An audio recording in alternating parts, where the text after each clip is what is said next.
Kedudukan pemuda mahasiswa dalam perjuangan masyarakat Indonesia. Sejarah perjuangan mahasiswa dalam masyarakat Indonesia sangatlah istimewa. Pemuda mahasiswa menggagas pembentukan berbagai organisasi untuk memperjuangkan kemerdekaan di Indonesia.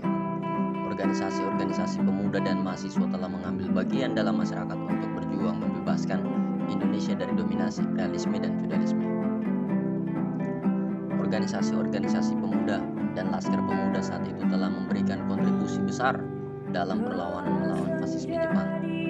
Mereka direkrut menjadi anggota PETA dan kemudian berbalik menjadi kekuatan rakyat untuk melawan Jepang. Demikian pula dalam perang kemerdekaan, para pemuda mahasiswa membangun laskar pemuda untuk melawan pendudukan Belanda melalui pertempuran yang sangat sengit bersama rakyat.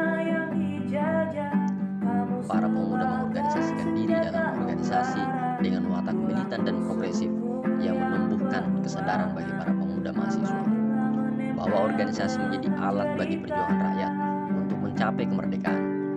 Para pemuda mahasiswa dan pelajar mengorganisasikan diri dalam berbagai organisasi maju dan bahkan dengan gigih terus menentang imperialisme dan feudalisme dalam pemerintahan fasis Soeharto.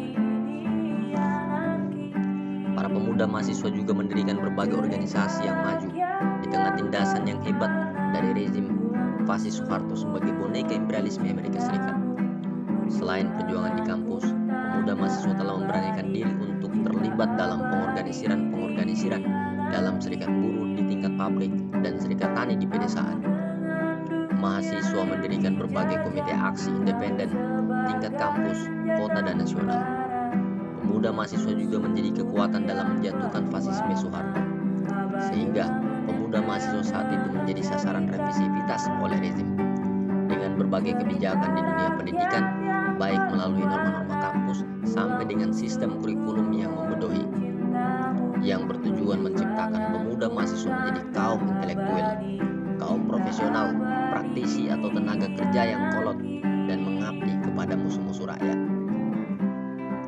Rezim melalui birokrasi kampus menanamkan nilai-nilai individualisme, liberalisme pragmatis, konsumeris, anti-ilmiah, apolitis, dan anti-rakyat kepada mahasiswa.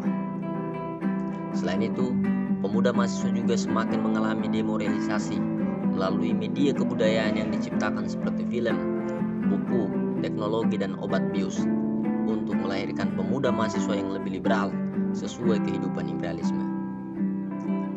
Dilihat dari kedudukan sosial, tingkat hidup, dan juga pengetahuan yang dimiliki, pemuda mahasiswa disebut sebagai berjuasi kecil. Artinya, pemuda mahasiswa mempunyai kemampuan atau skill sebagai modal dalam pengembangan hidup. Saat ini skill yang dimiliki pemuda mahasiswa dalam hal ilmu pengetahuan didorong untuk mempunyai orientasi yang mengabdi kepada kepentingan imperialisme, berjuasi komprador, tuan tanah besar dan kabir, sehingga pemuda mahasiswa tidak terdidik dan terorganisir untuk mempunyai pandangan dan tindakan maju untuk setiap mengabdi kepada rakyat. Akan tetapi, dengan tempaan teori dan praktek maju yang didapatkan, pemuda mahasiswa akan perlahan-lahan dapat mengubah karakter berjuasi kecil untuk dapat berjuang bersama rakyat, mengambil bagian dari setiap perubahan masyarakat Indonesia. Itulah mengapa kedudukan pemuda mahasiswa dalam perubahan masyarakat